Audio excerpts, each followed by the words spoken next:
शुरुआत एक हैरान कर देने वाली खबर के साथ करेंगे। एक टिकट और उससे 4 बार सफर। सुनने में भले ही अजीब लगे, लेकिन राजस्थान के जोधपुर में ऐसा ही चौंकाने वाला मामला सामने आया। आर्टिफिशियल इंटेलिजेंस की मदद से फर्जी टिकट बनाकर यात्रा कर रहे 2 यात्री टीटीई की सतर्कता से पकड़े गए और अब इन दोनों से पूछताछ हो रही है। एक ही टिकट में एआई से छेड़छाड़ कर ये 4 बार यात्रा कर चुके थे।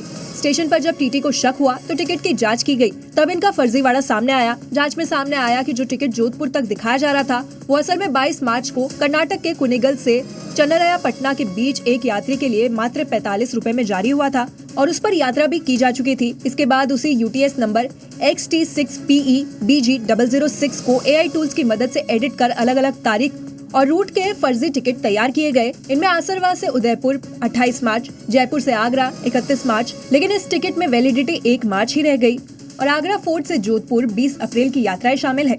हर टिकट का नंबर अलग होता है, लेकिन यहाँ एक ही नंबर का बार बार इस्तेमाल हुआ। यही गड़बड़ी पकड़ में आने के बाद सबसे बड़ा कारण बनी। इस घटना के बाद रेलवे टिकट जाँच को लेकर विशेष सतर्कता बरत रहा है। सड़क पर गड्ढा एक ऐसी प्रॉब्लम है जिससे शायद ही देश का कोई शहर बचा हो, लेकिन बेंगलुरु से एक करोड़पति कारोबारी ने सड़क पर बने हुए गड्ढे को भरने के लिए कुछ ऐसा काम किया कि उसकी चर्चा सोशल मीडिया पर होने लगी और मुद्दा हाईलाइट हो गया।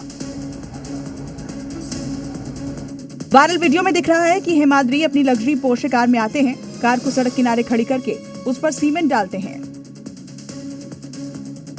और उसमें कंक्रीट डालकर बिस्लेरी की बोतल से पानी डालते हैं और कार की बोनट पर ही सीमेंट का मसाला तैयार करते हैं। इसके बाद सड़क पर बने गड्ढों में उसे भर देते हैं और पूरी तरह ढकने के बाद बिस्लेरी के पानी से अपना हाथ धुलकर कार में बैठते हैं और चले जाते हैं। वीडियो के आखिर में वो दिखाते हैं कि उन्होंने कार के बोनट पर पहले से ही एक प्लास्टिक शीट चिपका रखी थी ताकि सीमेंट से कार गंदी ना हो। वो शीट को हटाते हैं और कार का चमचमाता बोनट भी दिखाते हैं।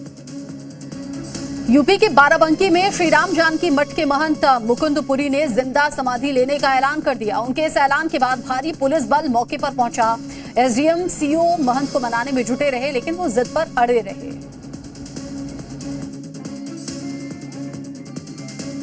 जिससे यहाँ के हालात बेहद तनावपूर्ण हो गए हैं। मठ परिसर को संवेदनशील घोषित कर भारी पुलिस बल तैनात कर दिया गया। महंत सुबह 4 बजे के करीब समाधि लेने बैठे थे। करीब 10 घंटे ये समाधि स्थल पर बैठे रहे। संत तो समाधि ले सकता है, संत को जब क्रोध आता है ना तो समाधिस्थ हो जाता है। प्रशासनिक अधिकारी सुबह से ही महंत को समाधि से निकलने के लिए मनाने में जुटे रहे। देखिए, ये पुलिस अधिकारी उनसे बात कर ऊपर आ रहे हैं। घंटों की मशक्कत के बाद महंत मुकुंदपुरी समाधि स्थल से बाहर निकले। इस विवाद की जड़ मठ की करोड़ों की जमीन बताई जा रही है। महंत मुकुंदपुरी का आरोप है कि एक व्यक्ति ने फर्जी वसीयत के माध्यम से मठ की संपत्ति अपने नाम दर्ज करा ली है। अब संत समाज इसकी लड़ाई लड़ रहा है। विवाद कोई नया नहीं है। साल 2023 में भी महंत मुकुंदपुरी ने इसी तरह का ऐलान किया था, जिसे प्रशासनिक हस्तक्षेप से टाल दिया गया था। हालांकि इस बार हालात ज्यादा गंभीर हो गए हैं।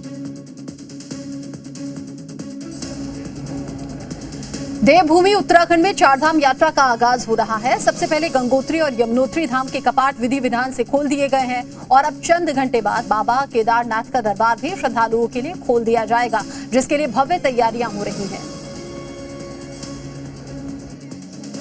कपाट खुलने को लेकर केदार धाम में जबरदस्त उत्साह, आस्था साफ नजर आ रही है। केदारनाथ मंदिर को तकरीबन 51 क्विंटल फूलों से सजाया जा रहा है, जिससे ये मंदिर दिव्य और आकर्षक नजर आ रही है। आपको बता दें कि अब से 13 घंटे के बाद कल सुबह 8 बजे केदारनाथ धाम के कपाट खोल दिए जाएंगे। इस दौरान इस पावन अवसर पर उत्तराखंड के मुख्यमंत्री पुष्कर सिंह धामी भी धाम पहुंचेंगे और धार्मिक अनुष्ठानों में शामिल होंगे। कपाट खुलने से पहले आज बाबा केदारनाथ की पंचमुखी उत्सव डोली के धाम पहुंचने के साथ ही पूरे क्षेत्र में भक्ति और श्रद्धा का माहौल चरम पर पहुंच गया है। तो वहीं केदारनाथ धाम के रक्षक भकुंठ भैरवनाथ के कपाट शनिवार को खुलेंगे, जिसके बाद से ही केदारनाथ मंदिर में विधिवत आरती शुरू हो जाएगी। वहीं 4 धाम यात्रा को लेकर सुरक्षा के पुख्ता इंतजाम भी किए गए हैं। इस बार आईटीबीपी के साथ साथ एटीएस को भी तैनात किया गया है। देश भर में भीषण गर्मी का प्रकोप जारी है, लेकिन काशी में तो भगवान को ही गर्मी लगने लगी, जिसके बाद आस्था की एक अनोखी तस्वीर सामने आई, जहां भक्त भगवान को भी गर्मी से राहत देने की परंपरा निभा रहे हैं। तपती गर्मी और झुलसते लोगों के बीच में काशी में भक्ति का ये ठंडा एहसास है। ये तस्वीरें काशी विश्वनाथ के दरबार की हैं, जहां मंदिर के गर्भगृह में गंगा जल की अटूट जलधारी लगाई गई है। इस भीषण गर्मी में ये जलधारी बाबा का निरंतर जलाभिषेक करेगी और सावन पूर्णिमा तक की परंपरा यूं ही जारी रहेगी। वीडियो में देखा जा सकता है कैसे बाबा विश्वनाथ को जलधारी से स्नान के बाद श्रृंगार किया गया। भले ही बाबा विश्वनाथ कैलाशपति हैं, लेकिन गर्मी हो या सर्दी, भक्तों की भावना उन्हें हर मौसम में अपने जैसा स्नेह देती है। काशी विश्वनाथ में ये सिर्फ परंपरा नहीं, भक्ति और प्रेम का प्रतीक है, जहाँ भगवान को भी अपने जैसा मानकर उनकी सेवा की जाती है ताकि प्रचंड गर्मी भगवान को ना छू पाए। वाराणसी के मंदिरों में दर्शन करने और पवित्र गंगा में आस्था की डुबकी लगाने वाले भक्तों के लिए विशेष सुविधा की तैयारी है। योगी सरकार काशी विश्वनाथ मंदिर और प्रमुख घाटों के आसपास आधुनिक डिजिटल लगेज लॉकर लगाने जा रही है, जिससे श्रद्धालु बिना किसी सामान के खोने की चिंता किए दर्शन और स्नान कर सके। इसके तहत भक्त अपने मोबाइल से लेकर सूटकेस, कीमती सामान और कपड़े तक सुरक्षित रखकर बेफिक्र होकर घाटों पर घूम सकेंगे और गंगा स्नान का आनंद ले सकेंगे। फिलहाल दशाश्वमेध घाट, गुदौलिया, टाउन हॉल और बेनियाबाग में ये डिजिटल लॉकर लगेंगे, जिससे मोबाइल से लेकर बड़े सूटकेस तक रखने की व्यवस्था होगी। अभी 4 अलग साइट में लॉकर उपलब्ध कराए जा रहे हैं। इस डिजिटल लॉकर में 4 तरीके से सामानों को रखा जा सकता है, छोटा, मध्यम, बड़ा और लार्ज स्केल पे। इस व्यवस्था के लागू हो जाने के बाद अब वाराणसी आने वाले श्रद्धालु बेफिक्र होकर बाबा विश्वनाथ का दर्शन, पूजन और गंगा स्नान कर सकेंगे। राजस्थान की चुरू पुलिस ने किडनैपिंग का एक मामला 48 घंटे के अंदर ही सुलझा लिया। न सिर्फ आरोपियों को पकड़ा बल्कि फिरौती की रकम भी बरामद कर ली। खास बात यह है कि पुलिस ने इस ऑपरेशन को अंजाम किसी फिल्मी कहानी के जैसे ही दिया और आरोपियों को पकड़ लिया। किडनैपर्स ने रुकमानंद को अगवा किया था और परिजनों से 1.5 करोड़ की फिरौती मांगी। कोई चालाकी करने की सोच रहा हो तो ठीक है, इनको पैसा हमारे हाथ में आ जाएगा, नहीं 1 घंटे के बाद पता मिलेगा। शिकायत पर पुलिस ने आरोपियों को पकड़ने के लिए बुर्का प्लान तैयार किया, जिसके तहत पुलिसकर्मी बुर्का पहनकर आरोपियों के बताए गए ठिकाने पर पहुंचे। बुर्का पहने होने के कारण आरोपियों को शक नहीं हुआ और पुलिस ने 2 आरोपियों को घेराबंदी कर पकड़ लिया और व्यापारी को छुड़वा लिया। पुलिस ने फिरौती की रकम भी बरामद कर ली और व्यापारी को परिजनों को सौंप दिया। सर ने जो काम किया है उसके लिए सर को 100% पूरी टीम को 200% इनको क्रेडिट आता है, पूरी टीम को। मामला दर्ज होने के बाद पुलिस ने 150 सीसीटीवी और टेक्निकल सर्विलांस की मदद ली, जिसमें आरोपियों की लोकेशन हरियाणा मिली। बुर्का पहन के हमारे पुलिस जवान जो थे उन्होंने पैसों की फिरौती की मांग को लेके वहाँ पे घटना पे मौजूद भी थे। इसी समय पे हमने उनको ट्रैक करके पकड़ा दिया। पुलिस ने 2 आरोपियों को अरेस्ट कर लिया, वहीं अन्य आरोपियों की तलाश में जुटी हुई है। अब बात बंगाल चुनाव की। विधानसभा चुनाव से पहले चरण के प्रचार का शोर थम गया। 23 अप्रैल को 152 सीटों पर मतदान होगा। पहले चरण के चुनाव प्रचार में सभी दलों के दिग्गजों ने पूरी ताकत झोंकी। बड़े नेताओं की रैलियों और बयानों से पश्चिम बंगाल का सियासी माहौल गर्मा गया। क्योंकि अब तक के चुनाव प्रचार में बीजेपी और टीएमसी के समर्थक आमने सामने दिखे। देखिए, कोलकाता में चुनाव प्रचार के दौरान टीएमसी और बीजेपी के कार्यकर्ताओं के बीच हिंसक झड़प हो गई। भीड़ को तितर-बितर करने और व्यवस्था बहाल करने के लिए पुलिस को लाठीचार्ज भी करना पड़ा। कोलकाता ही नहीं, चुनाव प्रचार के दौरान पूरे राज्य में बीजेपी और टीएमसी के कार्यकर्ता आपस में उलझते हुए दिखाई दिए। जयनगर, राजपुर और इकबालपुर की इन तस्वीरों को देखकर समझा जा सकता है कि बंगाल में बीजेपी और टीएमसी के बीच लड़ाई कितनी जबरदस्त है।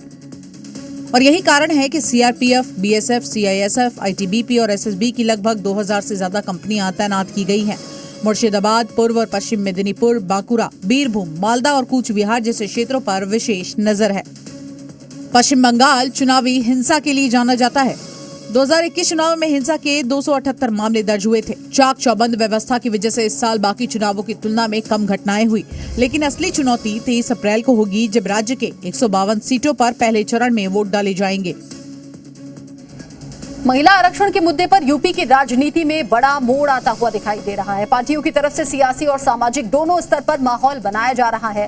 राजधानी लखनऊ से शुरू हुए बीजेपी के विशेष अभियान में सीएम योगी ने खुद नेतृत्व संभालते हुए स्पष्ट संकेत दिया कि महिला सशक्तिकरण अब सरकार और संगठन के एजेंडे के केंद्र में है।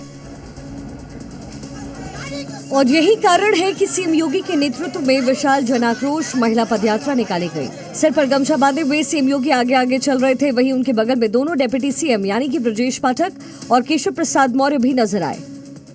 सीएम आवास से शुरू होकर के विधानसभा तक तकरीबन 2 किलोमीटर लंबी इस पदयात्रा में लगभग 15,000 महिलाएं शामिल हुई। भीषण गर्मी के बीच महिलाओं का उत्साह देखते ही बन रहा था। मंच के बैकग्राउंड में लिखे हुए इन शब्दों से समझा जा सकता है कि सीएम योगी के निशाने पर सपा और कांग्रेस हैं।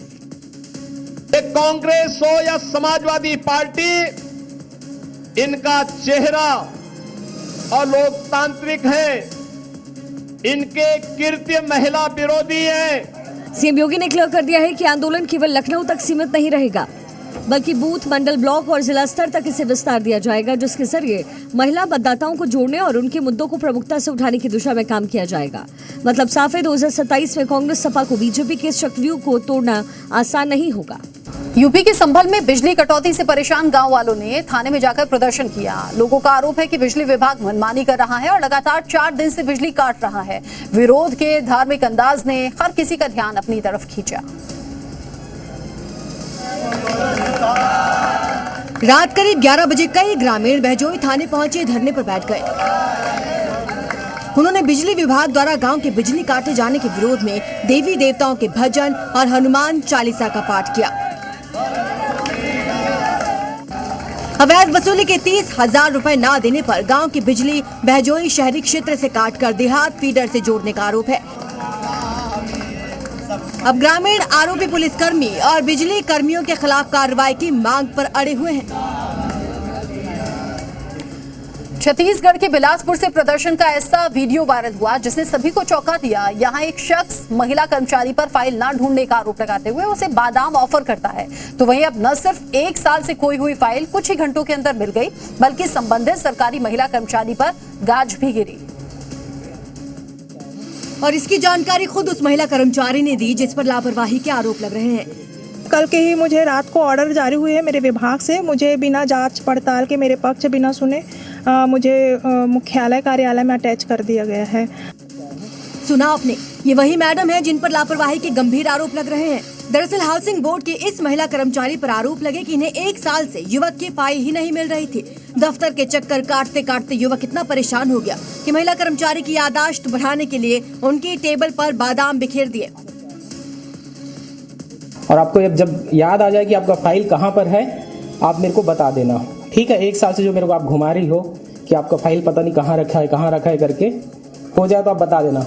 अब बनाइए, कोई नहीं है, आप खाइए बादाम। हालांकि वीडियो वायरल हुआ तो कुछ ही घंटों में युवक की फाइल मिल गई और प्रशासन ने महिला कर्मचारी पर कार्रवाई करते हुए नजीर पेश की है कि लापरवाही किसी भी हद तक बर्दाश्त नहीं होगी। देश भर में भीषण गर्मी का कहर जारी है। महाराष्ट्र से लेकर दिल्ली और मध्य प्रदेश तक तापमान 40 से 44 डिग्री के पार पहुंच चुका है। लातूर में एक किसान की गर्मी के चलते मौत हो गई। धीरे धीरे लू का प्रकोप बढ़ता जा रहा है। चिलचिलाती धूप और लू के थपेड़े जानलेवा साबित हो रहे हैं। दिल्ली से लेकर महाराष्ट्र तक पारा 40 डिग्री के पार पहुंच चुका है। महाराष्ट्र के लातूर की बात करें तो यहाँ 42 डिग्री तापमान की भीषण गर्मी में खेत में काम करते करते किसान को चक्कर आ गए। वो जमीन पर गिर पड़ा और वहीं दम तोड़ दिया। लातूर में पिछले 15 दिनों से लू का कहर देखने को मिल रहा है। मध्य प्रदेश में भी पारा 44 डिग्री तक पहुंच गया है। आसमान से बरसती आग से राहत पाने के लिए लोग गन्ने का रस, शरबत और शिकंजी का सहारा ले रहे हैं। जगह जगह राहगीरों के लिए प्याऊ लगाए गए हैं। राजधानी में भी गर्मी का प्रकोप कम नहीं है। यहाँ तापमान 42 डिग्री के करीब पहुंच चुका है। इंडिया गेट पर लोग खुद को कपड़ों से ढककर छाते और चश्मे का सहारा लेकर धूप से बचते नजर आ रहे हैं। जी मीडिया लोगों से अपील करता है कि तेज गर्मी में दोपहर को घर से बाहर ना निकलें। सफेद कपड़े से खुद को ढककर चलें जिससे गर्म हवाओं से बच सकें। पानी ज्यादा पिएं क्योंकि लू की एक चपेट जिंदगी पर भारी पड़ सकती है। अगर आपको कहा जाए कि आपको अब काम करने के लिए महीने में मिलने वाली जो सैलरी है वो एक की जगह 2 बार मिलेगी तो आप क्या सोचेंगे? लेकिन ऐसा ही कुछ नेपाल में होने जा रहा है। क्यों? रिपोर्ट देखिए। नेपाल में निजाम क्या बदले, वहां लिए जाने वाले फैसलों से पूरी दुनिया हैरान हो रही है। नेपाल में बालेन शाह की नई सरकार आते ही कई बड़े बदलाव देखे जा रहे हैं। इस बीच उनकी सरकार ने एक ऐसा फैसला लिया है जो पूरी दुनिया के लिए चर्चा का विषय बन गया है, जिसके तहत अब नेपाल में सरकारी कर्मचारियों को हर 15 दिनों में सैलरी मिलेगी, जिससे महीने में एक बार वेतन मिलने की पुरानी परंपरा टूट जाएगी। सरकारी दफ्तरों में इसे लेकर एक सर्कुलर भी जारी कर दिया गया है। दावा है कि इससे नेपाल की अर्थव्यवस्था को गति मिलेगी। हालांकि अभी ये साफ नहीं हो सका है कि इस फैसले को कब से लागू किया जाएगा।